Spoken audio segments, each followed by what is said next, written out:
On today's Apple Daily, Apple drops third-party speaker systems from Apple's online stores, remembering Steve Jobs 9 years on, and answering your iCave questions.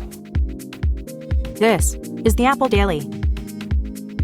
I'm David for Living on iPad, and I simplify Apple so that everything just works for you. If you want the latest Apple news, leaks and rumours every weekday at 12 UTC, like this video, subscribe to the channel and ring the bell so that you don't miss a thing. And if you want to join my notification squad, let me know you've done those things in the comments and I will give you a shout out. Apple drops third-party speaker systems from the Apple stores and online. So over the past month or so, Mac Rumors has reported that Apple has removed all of their third-party speakers and headphones from the online store. So that means Bose has gone, Sonos has gone, basically anyone that's not either Beats or Apple branded is out of the store.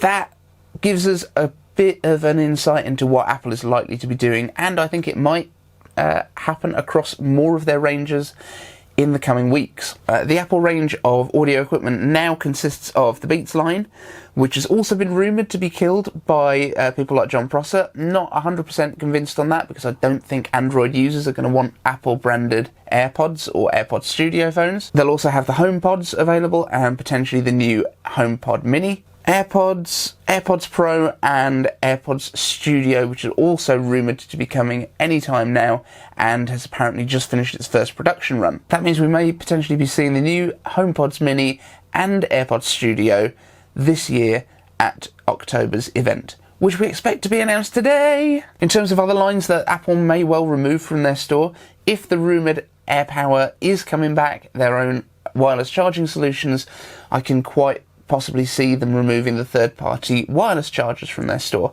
That would make a lot of sense. But it also makes sense that they haven't yet, because they don't have any options for that at the moment. The other thing is displays, but we're going to come to that later. Remembering Steve Jobs 9 years on. Yesterday was the 9th anniversary of Steve Jobs' death in 2011, and he died literally one day after the iPhone 4S was first introduced, and that was the first phone that had Siri. It is incredible that it's been so long since he was with us. Steve personally handpicked Tim Cook as his successor at Apple, and I think we can all pretty much agree at this point that Tim is the right guy for the job. So, a couple of quick answers to your iCaveAnswers questions. Werner Weiss is our first one, which is, I wanted to buy a new monitor to extend my MacBook Pro screen.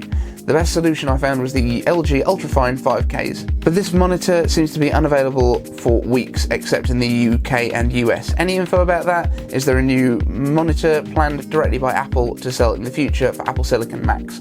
Now, I don't have any inside information on this, I'm afraid, but it is something that we've spoken about in the past. I think that Apple may well be looking to produce a touch-capable monitor that also supports Apple Pencil to be used with Apple Silicon Macs. When we've looked at macOS Big Sur in the betas, you can see that everything is a little bit more spread out, not drastically, but a little bit more than it has been in the past, which means that it would be more friendly to a touch input, whether that's with Pencil or with actual multi-touch. Now, I think that is also going to be quite a specialised thing if it does have the Apple Pencil support, because that's going to be a display that you can potentially tilt down and use as a drawing board or something like that. I do think Apple's got something in the wings. The fact that they brought out the Pro Display XDR a couple of years ago, and finally, there'd been just such a drought of displays from Apple until that arrived.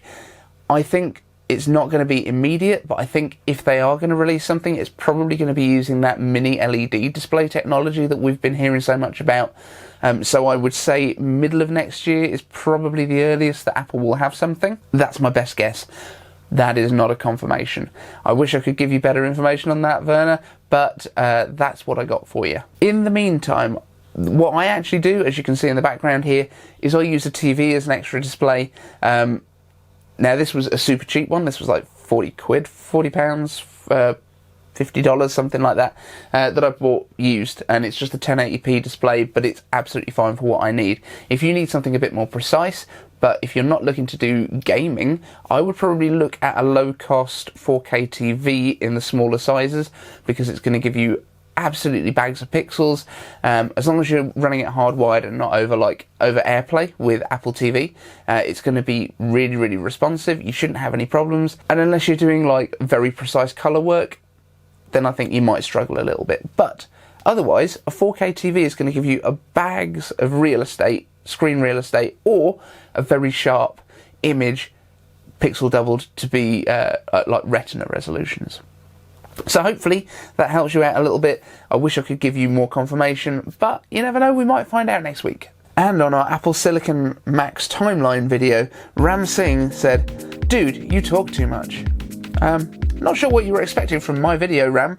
There is a little button at the top that says YouTube on it, and you can press that and it will show you some other people talking too much. And just for Ram, we're going to have a couple of moments of silence.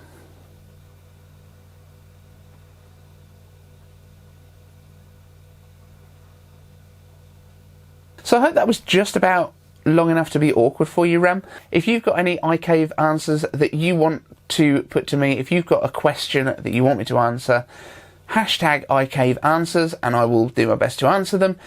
Hopefully we should have an announcement today of the event, so things should start moving again, and hopefully next week we will have new toys to look at. Let me know in the comments what you're most excited about. Take care. Thanks for watching.